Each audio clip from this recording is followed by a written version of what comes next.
I'm not sure how much of this can really be considered a review per se. I feel like this video is less of a review and more of a recollection, me going over a memory from last year. With Wicked for Good coming out later this month, and with the knowledge that it will inevitably be one of the biggest movies of the year, I figured it wouldn't hurt to go through my experience and memories with the first Wicked, a movie that, by all accounts, I should hate.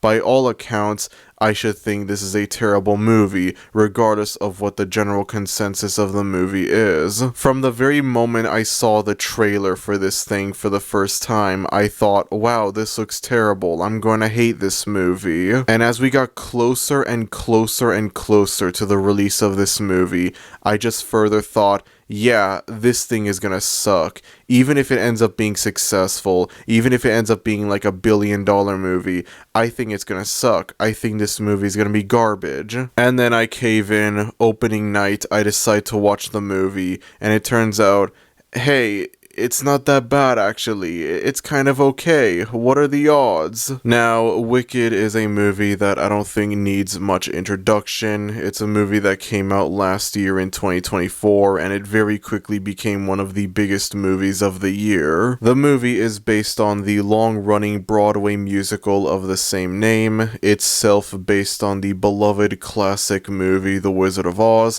itself based on the book of the same name. Yeah, there are layers to this adaptation. Now I have to admit something, I've never seen the original Wizard of Oz. I know it's considered a classic, I know it's considered one of the best movies ever made, I know blah blah blah. I've never seen it. Alright, I've never seen it at all. I remember back when we were in the pandemic, when we were in lockdown, I was bored out of my mind, and so I tried to watch the movie for the first time, and I tried to do the whole like Dark Side of the Rainbow thing, where if you listen to Pink Floyd's The Dark Side of the Moon while watching The Wizard of Oz, it syncs up perfectly, like the lyrics sync up with what's going on in the movie. There are certain parts of certain songs that perfectly align with certain scenes from the movie, that sort of thing. And no matter what, I was unable to have it sync up properly. I followed all of the instructions and it just wouldn't work at all. And then I made a vow to myself to never properly watch The Wizard of Oz without first experiencing Dark Side of the Rainbow. I want Dark Side of the Rainbow to be my first experience watching this beloved movie. Clearly, I have my priorities set in the right place. So going back on topic, I've never seen The Wizard of Oz. I don't know a whole lot about it. I know a little bit of it, but not much. I know it's considered one of the greatest movies ever made. I know that like the production for it was a complete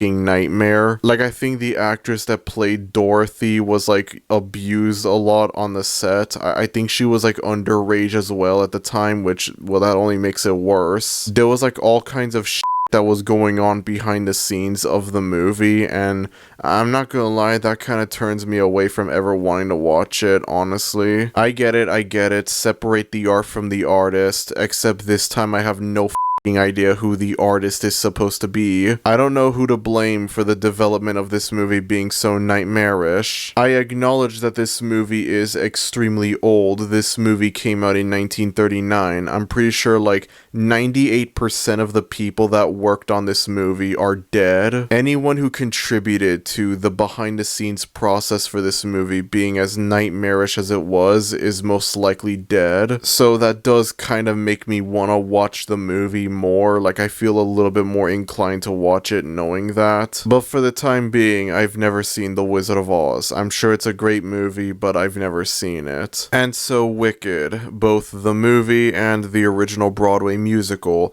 are supposed to be prequels to The Wizard of Oz, where we have two witches, Glinda and Elphaba, the former becoming the Good Witch, and the latter becoming the Wicked Witch of the West. Now, this is a really long movie, okay? An absolutely long movie. This is a 3-hour long movie, and it's also part 1. You have a 2-part movie where the first part is 3 hours long. And while I'm not saying they should pad out the runtime for the second film or anything like that, I will say it does feel weird seeing the second film not also be 3 hours as well. There is a lot of stuff that goes on in this movie, and to give it credit, it never feels bloated. It never feels like the movie gives you too many things to care about. Everything that the movie wanted to tell me, I understood it. It's a 3-hour long movie, and it is part 1 of a 2-part film,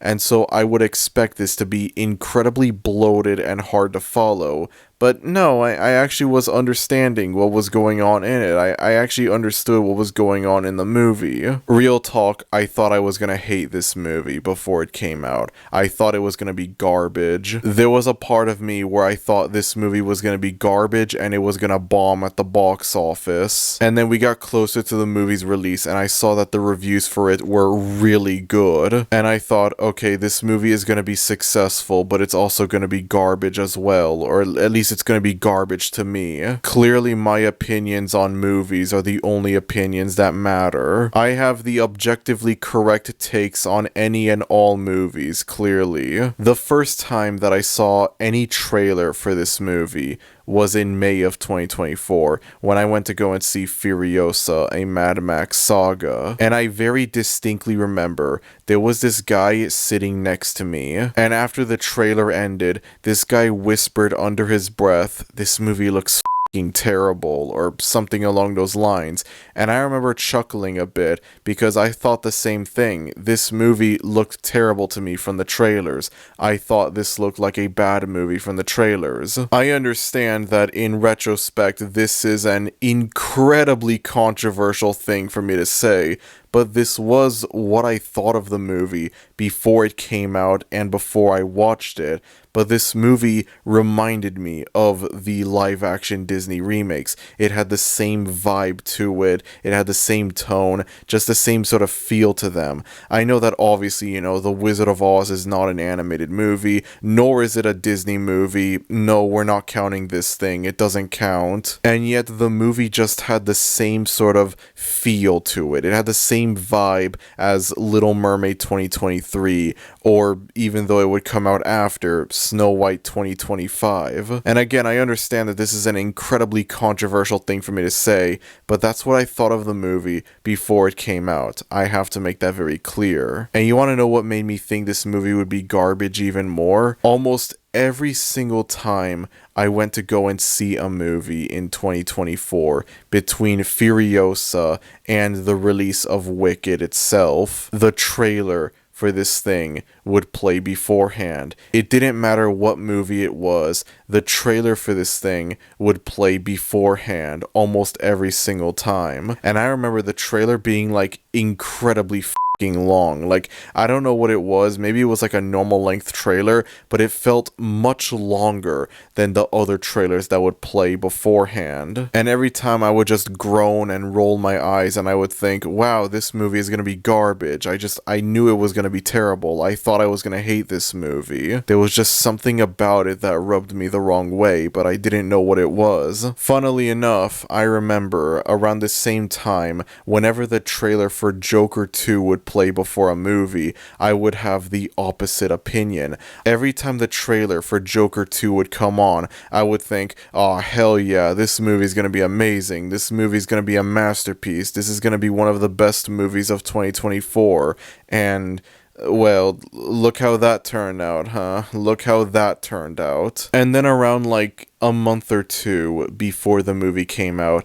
it was revealed that the movie had a fucking 3-hour long runtime. And I was like, okay, nope, I'm not watching this. I mean, I already wasn't planning on watching it because I thought it looked like garbage, but I wasn't even gonna bother hate watching it when the movie is gonna be 3 hours long. And again, this was the first half of a movie. This was the first part of a 2-part movie. And so who knows how long this second movie would be as well. And then we finally arrive at the release month for the movie in November of 2024. I would look at the amazing reviews that the movie would get early on. I would look at all of the box office predictions with people predicting that the movie would make a lot of money. And at the last minute, I just caved in. I had finally reached stage 5, acceptance. I bought tickets for the movie opening night. I'm pretty sure like earlier into the day. It wasn't like several days beforehand. I don't know how the tickets weren't sold out, but they weren't. I was able to get a ticket. I tried to convince my mom and my sister to go with me to like, reduce the humiliation in going to see a movie like this, but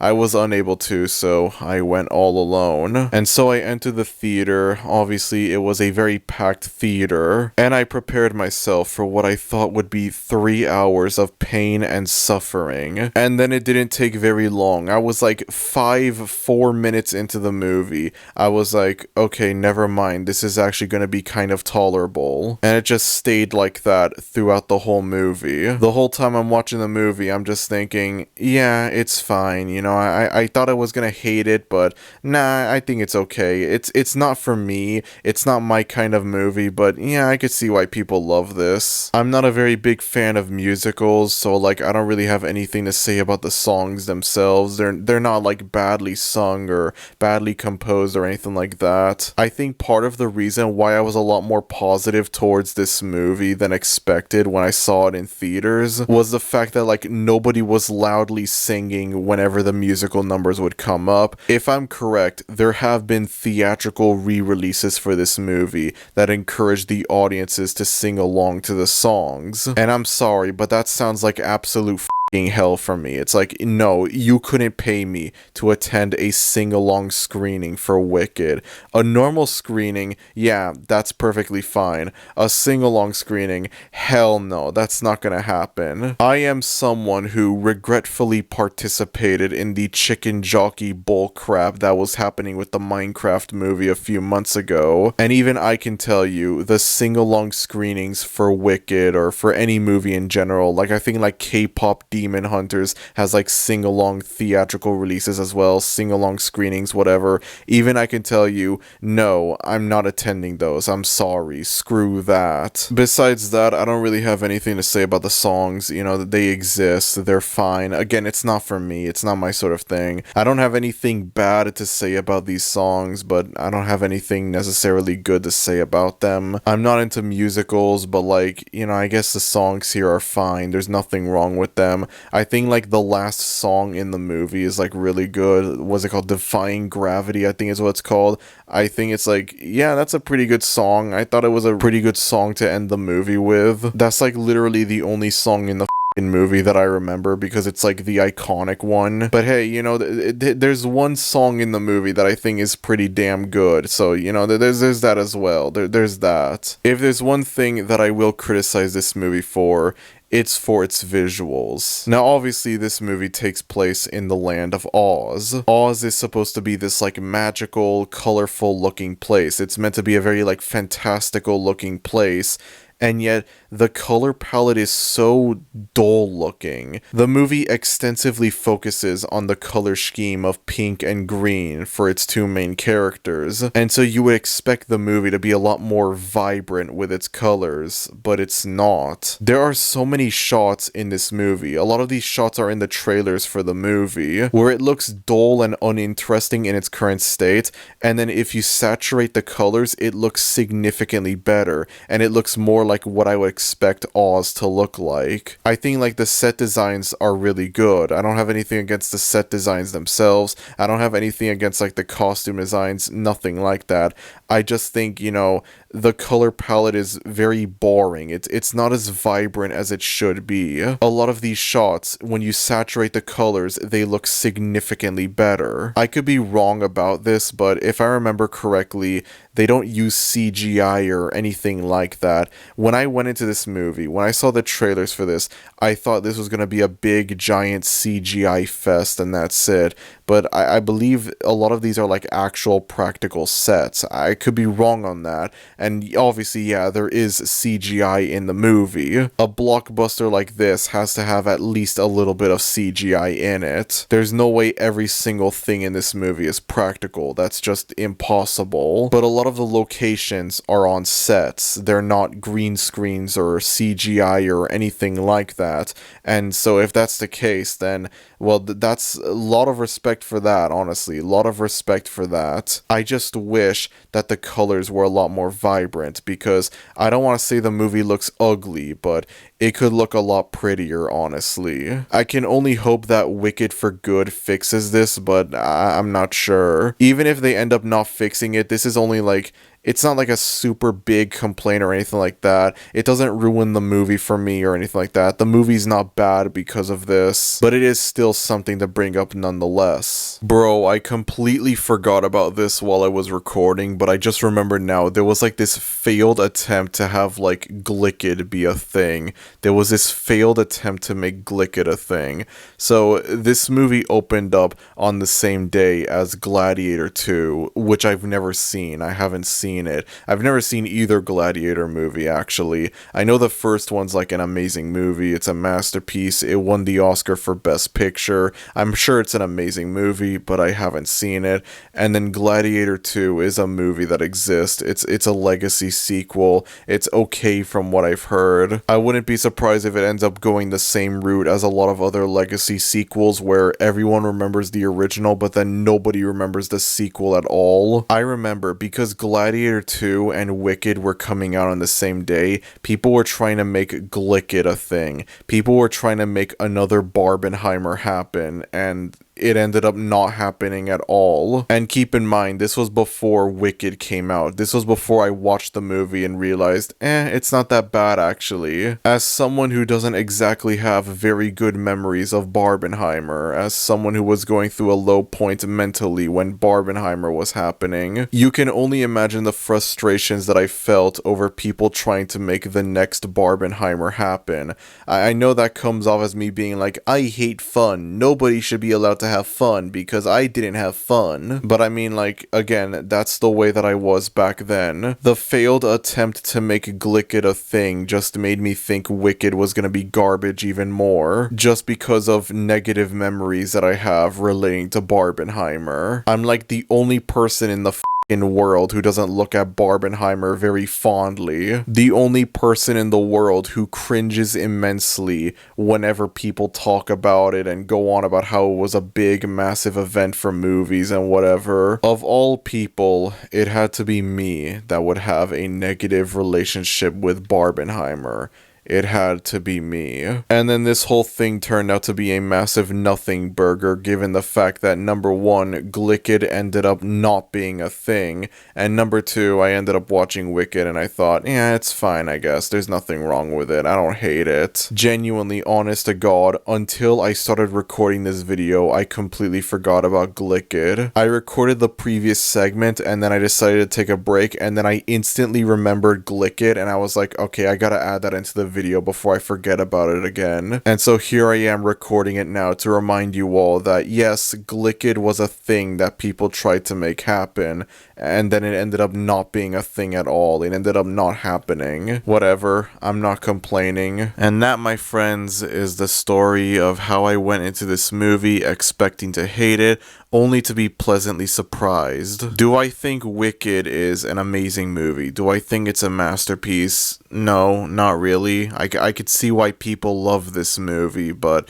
it's not for me personally. I don't hate it, but I'm also not like a huge fan of it or anything like that. I'm not obsessed with this movie or anything like that. If I were to rate this movie from 1 to 10, I'd give it maybe a 6. Yeah, I'd say that's a pretty good rating for this movie. If I was more into this stuff, then like, yeah, I would give it a 10 out of 10, but I mean, it feels kind of redundant to say that. That would be like if I was reviewing a horror movie and I give it a 6 out of 10 score, and I would be like, oh, if I was more into horror movies, then yeah, it would be a 10 out of 10. But it's also not wrong either. If I was more into musicals, Broadway shows, whatever, then like, yeah, I would say this is a perfect movie. Am I going to watch Wicked for good? Yeah, I am. I already got the tickets for it. Truth be told, regardless of how I feel about the first Wicked, I still feel like I should watch Wicked for good. Even if I hated the first Wicked and I thought it was the worst thing I had ever seen, I would still feel obligated to go and see Wicked for good. You know, I'm a bit of a completionist like that, you know? Would I ever watch Wicked again?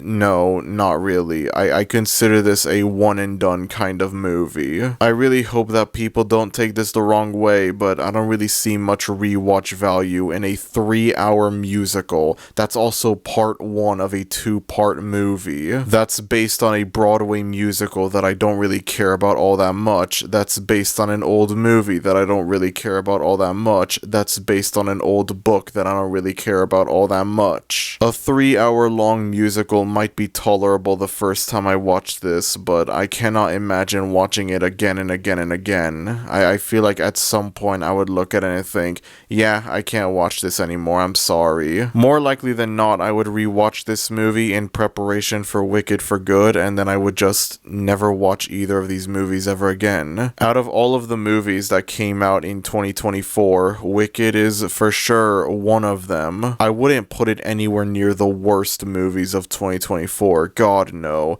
But it's also not exactly one of my favorite movies of 2024, and I have a feeling Wicked for Good is going to be the same thing. It's just going to be in the middle. It's going to be neither on the best list nor the worst list. It'll be one of the movies of 2025 in the same way the first Wicked was one of the movies of 2024. I don't really have a lot to say about the movie itself. It's perfectly fine. Everything that it sets out to do, I guess it does a perfectly fine job at doing it.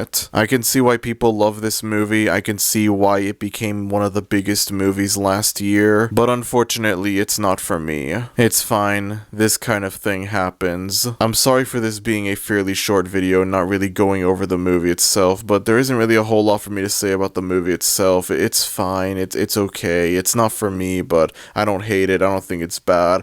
I just mainly wanted to go over this story that I have, this whole recollection of going into this movie expecting to hate it, and then surprisingly enough, I end up not hating it at all. Anyways, that's about it. If you enjoyed this video, then be sure to like, and if you're new to the channel, maybe consider subscribing, as it would be greatly appreciated. Thank you everyone for watching this video, and I will see you all next time. Adios.